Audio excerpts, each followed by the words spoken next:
আসসালামু আলাইকুম বন্ধুরা, কেমন আছেন সবাই? আমি আজকে ছোট মাছের চচ্চড়ি করব। মা মাছ কেটে ধুয়ে পাঠিয়েছে পুকুরের মাছ।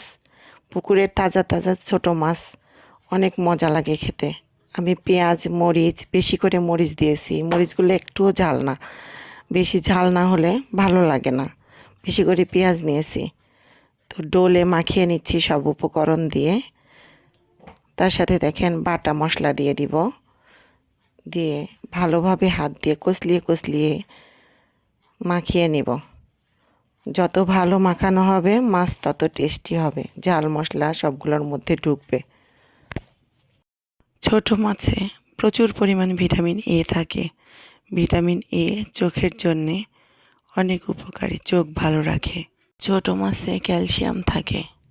উঠতি বয়সী শিশুদের জন্য protein, iron, calcium, phosphorus, vitamin C, vitamin বি3 এবং ভিটামিন ডি যুক্ত গুঁড়া বা ছোট মাছ খুব উপকারী।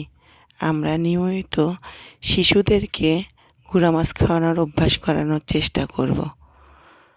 ছোট মাছে অসম্পৃক্ত চর্বি থাকে যা স্বাস্থ্যের জন্য উপকারী। ছোট মাছে প্রচুর পরিমাণ ভিটামিন এ থাকে যা বাচ্চাদের রাতকানা রোগ ঠেকাতে সাহায্য করে। তাই নিয়মিত আমাদের ছোট মাছ খাওয়া উচিত। মাছগুলো দিয়ে এবার হাতে মাখিয়ে নিব। মাখিয়ে তারপরে একবারে তেল দিয়ে মাখিয়ে চুলায় বসিয়ে দিব। দেখেন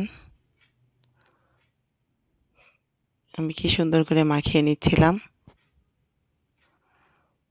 এবার তেল দিব, খাঁটি সরিষার তেল দিয়ে একটু মাখিয়ে চুলায় বসিয়ে দিব। আমার বাচ্চা ছোট মাছ খেতেই চায় না। ইদানিং মাছ খাওয়ার প্রতি তার অনীহা। বাচ্চাদের জন্য মাছ অনেক উপকারী, কিন্তু মেয়েদেরকে আমি মাছ খাওয়াতেই পারছি না, মাংস খাবে শুধু। টমেটো কেটে রেখেছি, দিতে ভুলেই গেছি। মাছ প্রায় হয়েই গেছে, টমেটোটা আরেকটু আগে দিতে হতো, কিন্তু মনে হতে হতে মাছ প্রায় সিদ্ধই হয়ে গেছিল। যাই হোক, আমি টমেটোটা একটু পরেই দিচ্ছি। ছোট মাছে টমেটো দিলে একটু টক টক লাগে, খুব মজা লাগে। ছোট মাছ খুব ভালো লাগে টমেটো দিয়ে। ছোট মাছের চচ্চড়ি থাকলে আমার কিছুই লাগে না, ওটা দিয়ে 2 থাল ভাত খেয়ে নিতে পারি।